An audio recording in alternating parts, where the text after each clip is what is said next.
do that. But I think we have a chance to bounce back a lot quicker than people think. I think there's a great spirit on the island, and I think folks, they just wanted to be able to stay there and be able to go about their lives like they will. You obviously can't do that effectively without this bridge. So we have it, and we're proud to be able to say, they told me, we think we'll do it by Saturday, which would have been great too, but they were just plowing ahead, and they're like, hey, maybe we'll have it done by Thursday. And now it's like, well, it looks like Wednesday afternoon. So hats off, really good work. And usually government will promise and under-deliver. Well, here's an over-delivering, getting it done ahead of schedule. Right.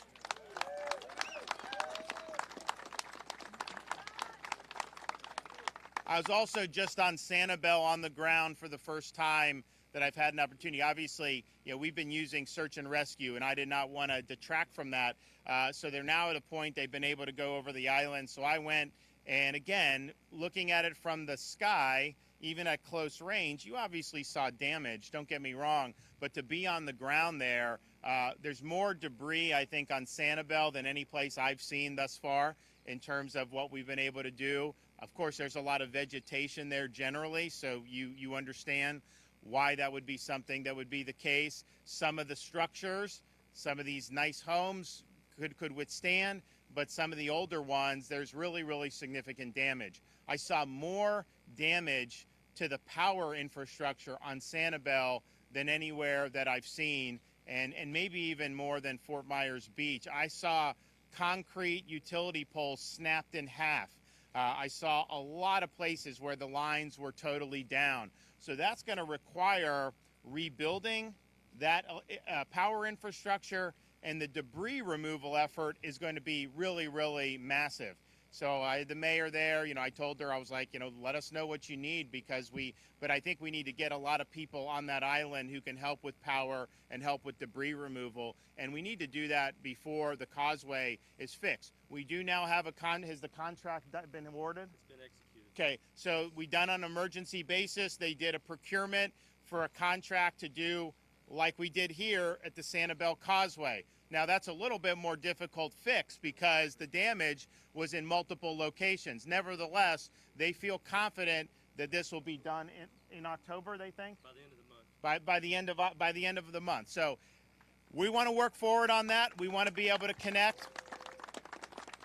It's important, but while that is happening, we don't want to not continue doing stuff. So I've told Kevin Guthrie, I've told these guys, we want to barge people over, whatever we need to do to get more workers. Now, we got National Guard first responders. They're doing a really good job. They're basically camped out over there, and they'll continue to do it. But to make sure that we have folks working on these power lines, Sanibel is long. People don't appreciate it until you're actually there. And it's like one down line after another. It was really incredible to see up close, and the amount of debris, just an incredible amount of debris. This is the first place I was on the ground for that reminded me of Hurricane Michael in terms of just the enormous amount of debris. Well, we've got to get that debris cleaned up. So that's going to be a major, major effort.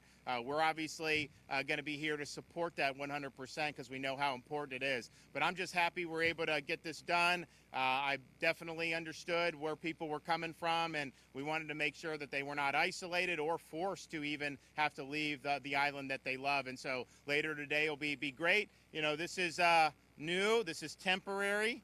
And I know the county's going to have people out here to kind of make sure. But just go easy on this thing. This is not like 60 miles an hour because they had to do this very quickly. But I think it's an impressive effort. Okay, Kevin Guthrie and then Jared Perdue.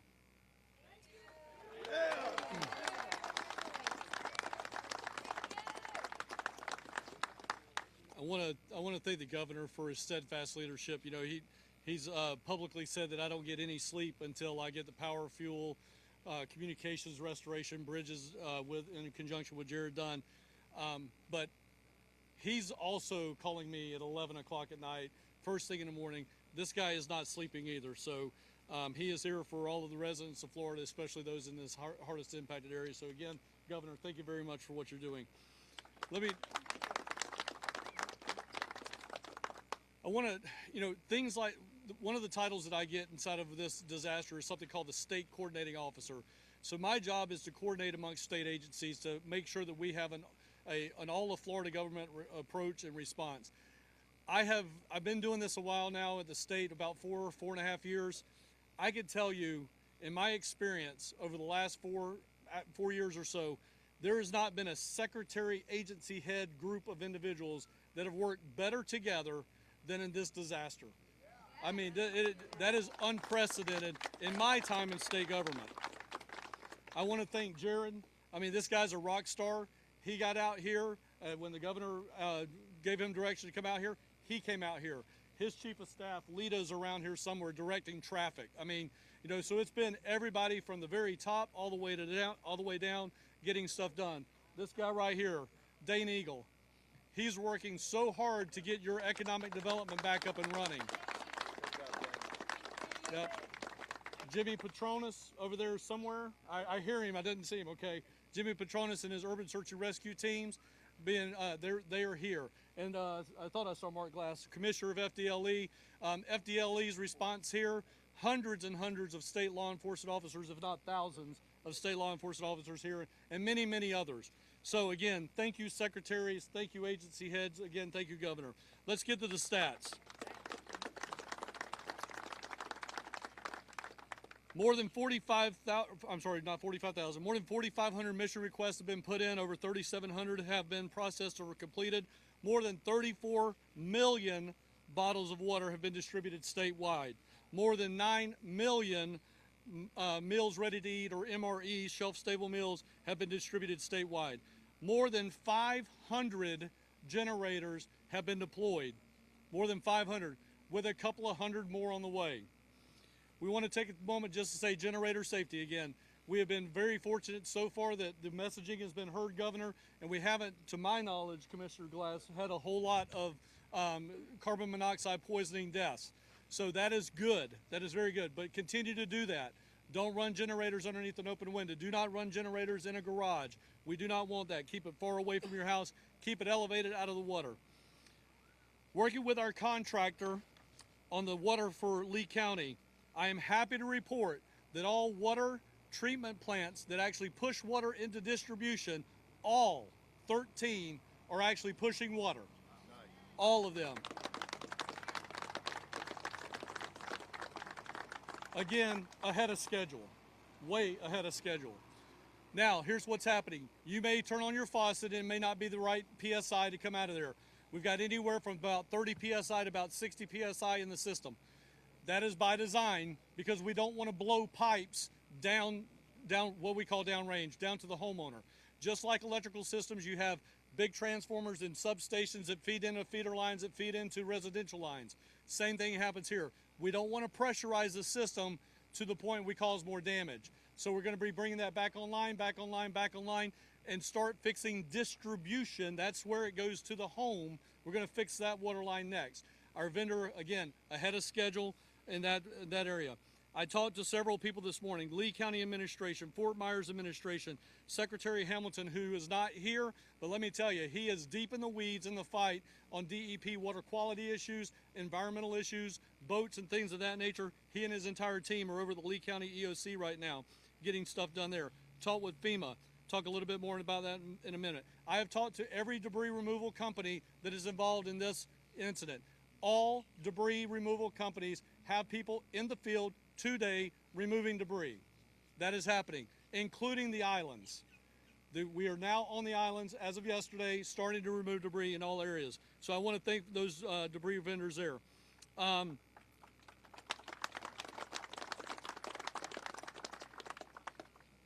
talked to FEMA administrator yesterday. I have a standing call with them that happens every day.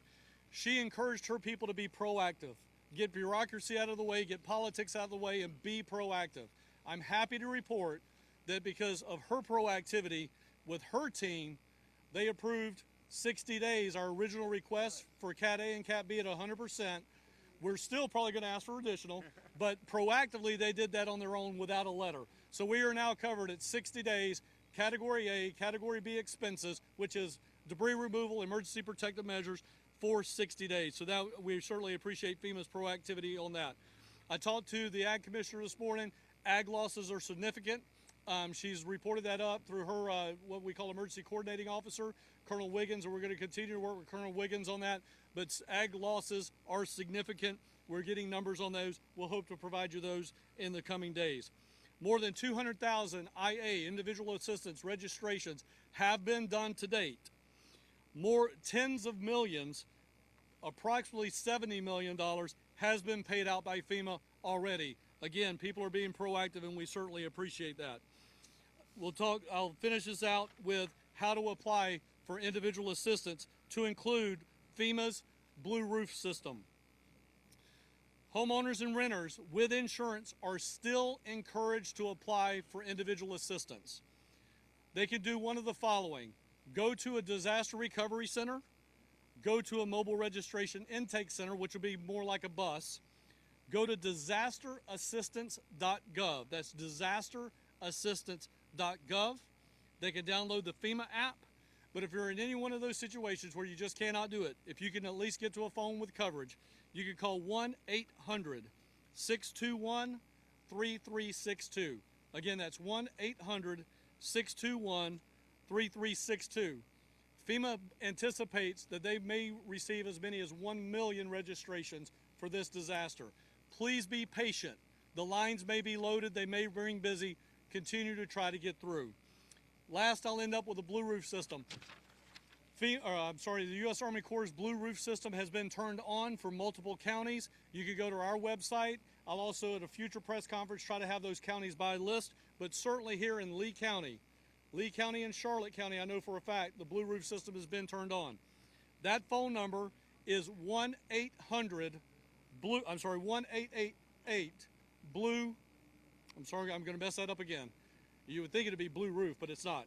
1-888-ROOF-BLUE. Again, that's 1-888-ROOF-BLUE. So please call that number, and you can register over the phone to have somebody come out from a licensed contractor. No money to you. Again, as CFO Petronas said yesterday, the U.S. Army Corps will have a contractor put that on your roof for free. Nobody's going to ask for money. You just call that 1-888 number, and you get that installed on your house. Again, open to all impacted residents inside of Lee and Charlotte counties. Governor, again, thank you for your leadership. I appreciate you.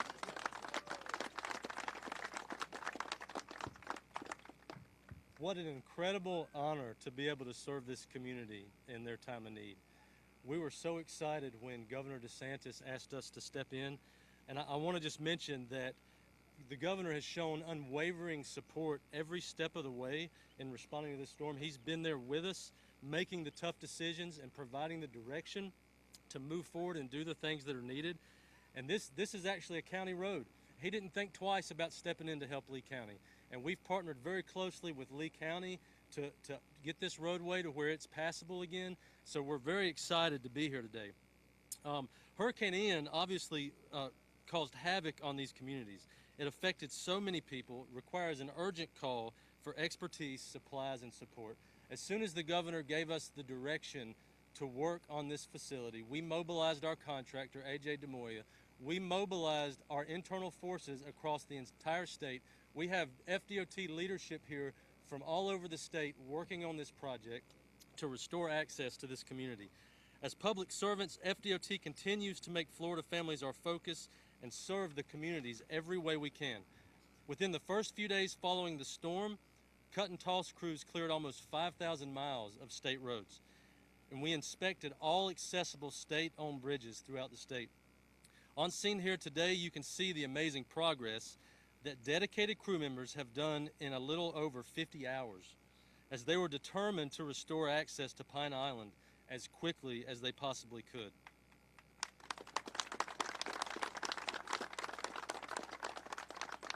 I'm honored FDOT has been called to help support Florida's communities in their greatest time of need. Thank you, Governor, for your leadership.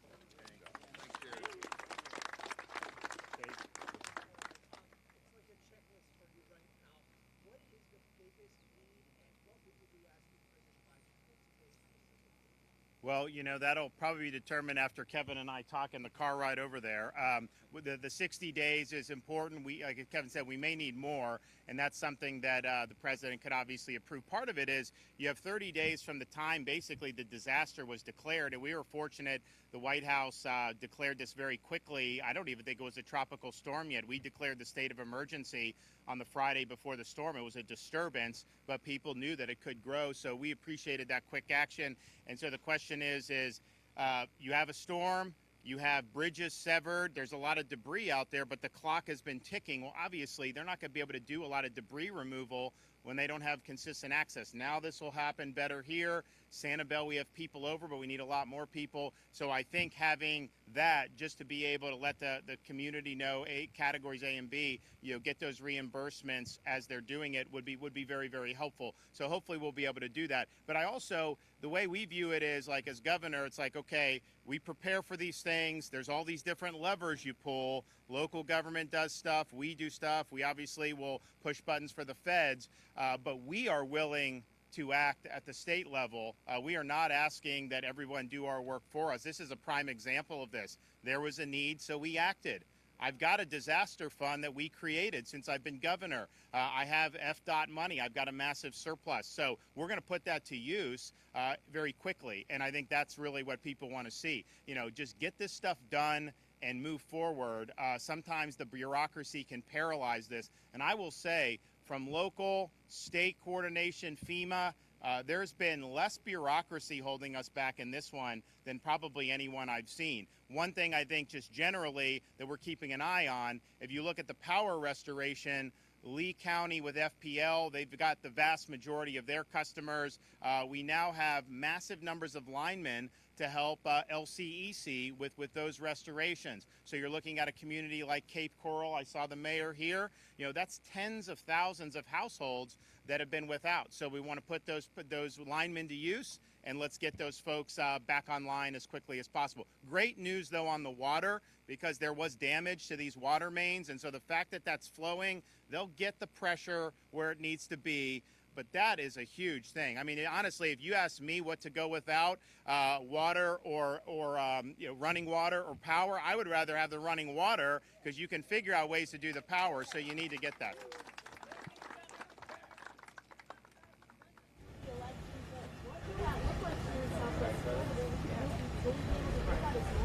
So the question is about the obviously we have an election on November 7th. Or 8th, I don't remember the day. I've been too busy doing this.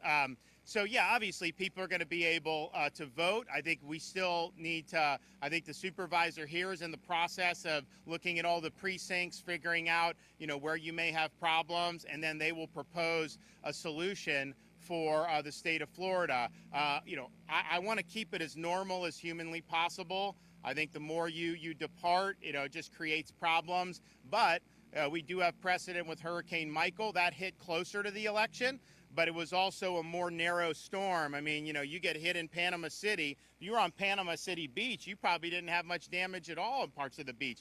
This is it's a really big storm, so just a little bit different. So they'll be working with Cordbird, our Secretary of State, to figure it out. But of course, we want to have as normal election as possible. In an area like Lee, there may be needed to be accommodations. Maybe Charlotte. My sense is the other counties are probably in good shape. Okay, we're going to go meet the president here in a minute. We'll see you guys in a little bit.